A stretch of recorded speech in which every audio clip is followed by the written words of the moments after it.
daughter, Frances. So the first thing I should say is that Frances was almost born on the Feast of St. Francis. 2 hours late. I told my wife to hurry up, but she didn't listen.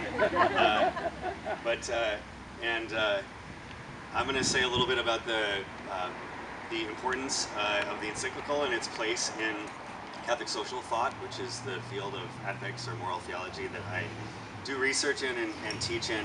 And then I also want to say a little bit about what's happening at St. Thomas with some of our students and events going on that will link to local parishes in the community as well. One of the things that strikes me, again, I also downloaded the encyclical and breezed through the brief 184 pages that make it up. But he does, in that encyclical, Pope Francis, talk about solidarity as a virtue that links together concern for creation and the earth, concern for the human community, and even economic types of concerns, what one of my colleagues has called the moral triple whammy of Pope Francis's approach. And so I also just learned this morning watching the news about the shootings that occurred in Charleston yesterday, and so I thought it appropriate to just pause for a moment and be in solidarity with those who are suffering in North Carolina as well.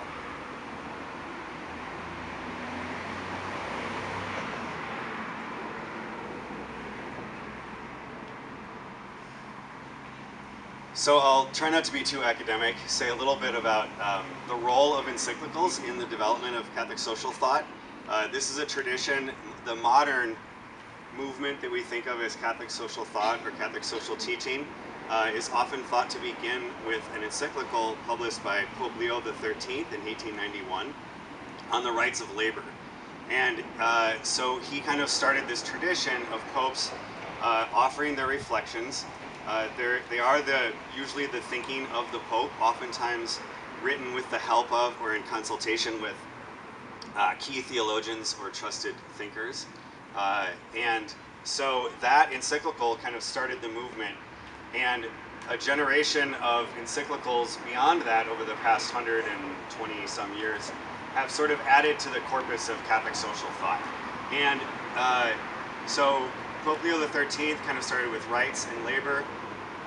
John the 23rd in the mid-20th century added in concern for global peace, and Pope John Paul II really highlighted the virtue of solidarity, and he's really one of the first popes to really bring environmental and ecological questions into some of his encyclicals.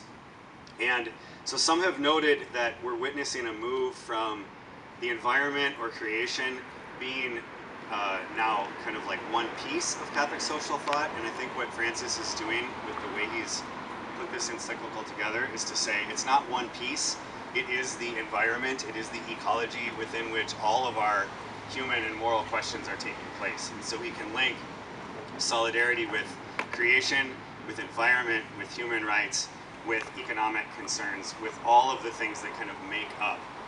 One of the things that struck me actually was that he called, in one of the paragraphs, he calls the environment a common good. And the common good is a word that has a lot of resonance in Catholic social thought. So it's a common good that supports all of our life. So there'll be more to say about the content of the encyclical. Let me say really briefly a couple things happening at St. Thomas. We have a new Institute for Catholic Citizenship that was just created last year, and they will be hosting some study sessions with faculty, staff, and students, reading and reflecting on the encyclical. One thing that I'm very excited about is having met through my neighbor recently, Julia Nurbin, and gotten to know Minnesota Interfaith Power and Light. We're teaming up in my classes this fall, and we're going to do some engaged service learning with my students. They're all going to read the encyclical and we'll reflect on it theologically. But then they're going to go out into parishes, and I think we have 7 or 8 already signed up, including St. Thomas More community. And my students are going to go and facilitate dialogues about the environment and about how Catholics in the pews, so to speak, are reading and reflecting upon the encyclical, and then they're going to collate that, kind of give a report to each parish, and then we're going to gather at the end of the semester and kind of look at the big picture, what's happening in the Twin Cities. And this is another thing that has happened in the past with encyclicals, that lay groups and religious groups have gathered together to kind of study and think on a parish level, how do we take this letter from the Pope and make it our own and implement it in our local community. So that's a new partnership between myself and Julia in Minnesota at the Faith, Power, and Light.